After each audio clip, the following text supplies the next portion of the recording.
Michael Cohen's 3-year sentence will start on Monday.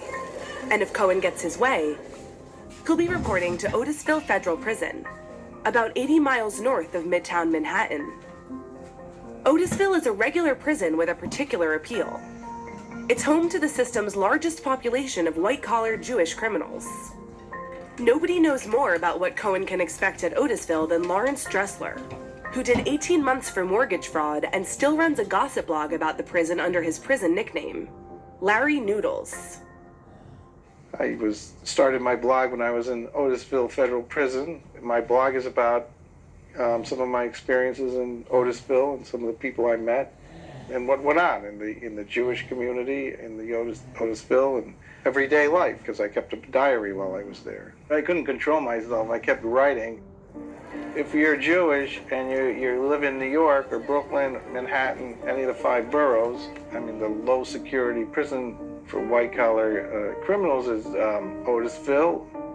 When I was sentenced, I heard about Otisville, so I asked around how I can get in the Jewish community, and someone referred me to the Aleph Institute, which is a Jewish prisoners advocate organization, and apparently they made some calls. I got a letter that said I was going to Otisville.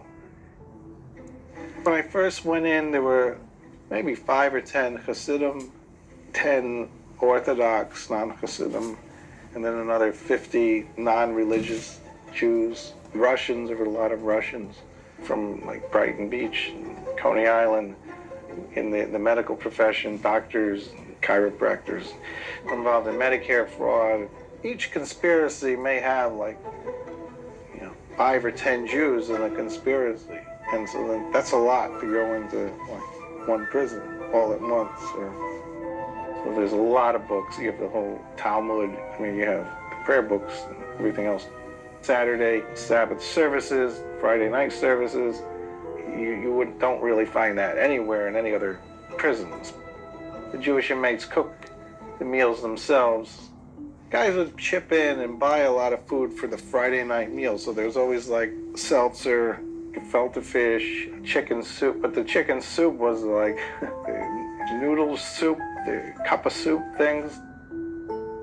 I got in trouble for smuggling the spiral pasta from the warehouse where I worked into my cubicle where I slept. I said, "You got me, I admit it, I did take it from the warehouse." All the inmates got very mad at me for admitting that I took the pasta. They said, "You never admit your crime, you confess to a crime, what kind of lawyer are you?" So I was Larry Noodles. I think with Michael Cohen, well, according to the inmate code, you're not supposed to give advice to someone who is quote unquote a rat. But I don't think they would give him too hard of a time. I mean, because they know he's high profile, so they're not going. If he was just Joe Schmo like me,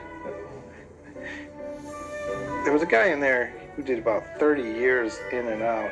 But this guy always said, "This place ain't that bad, compared to where I used to be." He says, "If they would only give me a couple of weekends a month to go home, I could live here, I could stay here."